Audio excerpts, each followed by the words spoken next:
Your servers aren't failing, your network isn't broken, your database isn't corrupted.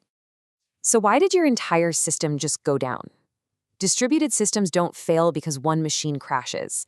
They fail because reality is far messier than engineers expect. Welcome to This Explainer. Today, we're tearing down the assumptions we make about back-end engineering, cloud infrastructure, and distributed systems. We're going to see exactly why the tools we trust can and do turn against us. Let's dive right into this with a massive dose of harsh reality. When you're building a system locally on your laptop, you basically control the universe, right? But the second you deploy microservices across a cloud provider, you are completely at the mercy of the physical world.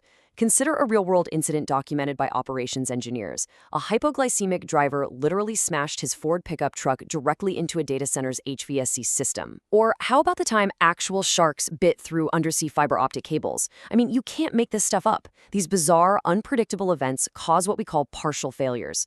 A partial failure means some parts of your system are completely broken in totally unpredictable ways, while other parts are happily chugging along, working perfectly fine. It's not an all-or-nothing crash. It's a really messy, gray area.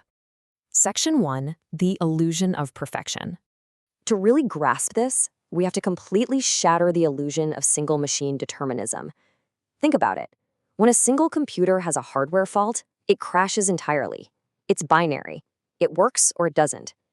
But unlike a single computer that deterministically works or panics, distributed cloud infrastructures, from your Kubernetes clusters to globally distributed databases, suffer from non-deterministic partial failures. Imagine a massive web of independent nodes. If one single switch fails, or a network link degrades just a little bit, half your system might stall out, while the other half happily keeps taking user requests. You entirely lose the certainty of knowing whether an operation actually finished. Before we get too deep into the theory, we have to look at these impossible scenarios that actually happen in production every single day. Think about a banking system. Why did a bank transfer fail, even though the database timestamp explicitly said it succeeded? Or think about automotive software. What happens if a delayed network message causes an airbag to deploy 3 seconds late?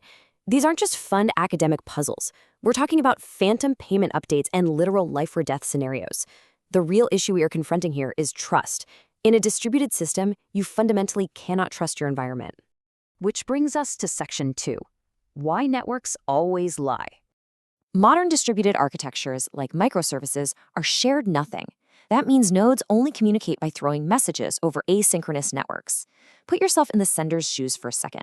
Let's say your payment service asks your user database to update a balance, but you just don't get a reply. What actually happened? Well, it could be a few things. The request packet could have been lost in transit, or the remote node could have crashed, or maybe the database processed the update perfectly, but the response packet got delayed on its way back to you. The crazy part? A dropped packet, a dead microservice, and a delayed response all look exactly the same to the sender. You just received silence. So the absolutely crucial point here is how we handle that silence. We use timeouts. But here is the secret. A timeout is just an educated guess that a remote node has failed. Because networks dynamically jostle packets around, causing variable jitter, a timeout is never an absolute guarantee. It is just a guess. And it forces a massive trade-off. If you set your timeout too long, your users are just sitting there staring at a spinning loading wheel. But if you set it too short, you risk premature cluster rebalancing. You end up declaring a perfectly healthy but maybe just slightly slow node as dead. So your system starts spinning up new nodes, copying data around, and actually makes the network congestion even worse. Moving to Section 3, you cannot trust clocks. Now, even if the network delivers your message perfectly, escalating failures can still happen because hardware clocks drift, and NTP, the network time protocol, can flat out lie to you. Every server has a tiny quartz crystal ticking away inside it, and they are inherently flawed. Google has actually observed a hardware drift of 200 parts per million on their servers. That means clocks can drift by milliseconds or even full seconds over the course of a single day.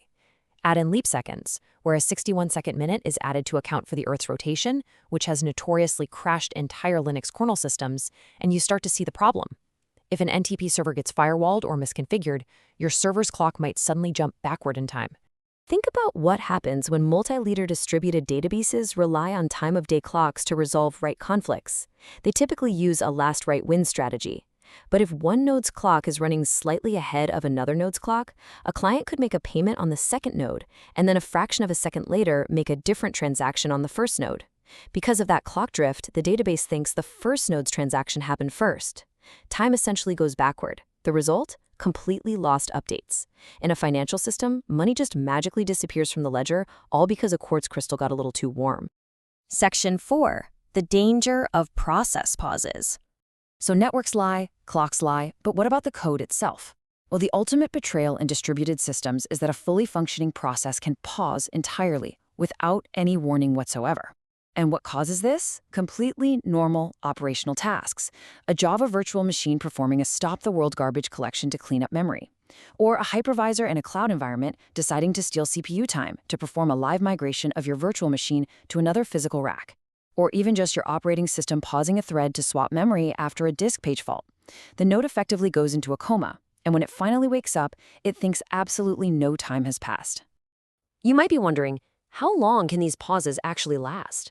Try several minutes. Seriously, a single garbage collection pause can last for several minutes. During this time, the pause node is completely silent. The rest of the cluster assumes it died, officially declares it dead, and elects a brand new leader. Then, that pause node wakes up, completely unaware of its own hibernation, and tries to keep acting like the leader. As you can imagine, this causes absolute chaos. This brings us to the philosophical core of distributed systems. It's a question that sounds like it belongs in a philosophy seminar rather than a computer science explainer, but it's vital. If networks, clocks, and processes all lie, what is the truth? In a multi-node environment, truth is entirely subjective. A node literally can't trust its own clock, it cannot trust its own network interface, it can't even trust its own execution speed. Section 5. Truth by majority rule. Because an individual node cannot trust its own perception of time or network state, a distributed system has to rely on consensus. Truth isn't dictated by a single central authority anymore. It is established by majority agreement, also known as a quorum. Going back to our example, if a node experiences one of those long garbage collection pauses, it might wake up and think, hey, I am the leader, everything is totally fine. But if the majority of the nodes in the quorum have already voted that it's dead and moved on to elect a new leader, it doesn't matter what the pause node thinks. The truth belongs to the quorum, not the individual. If the quorum says you're dead, you are dead.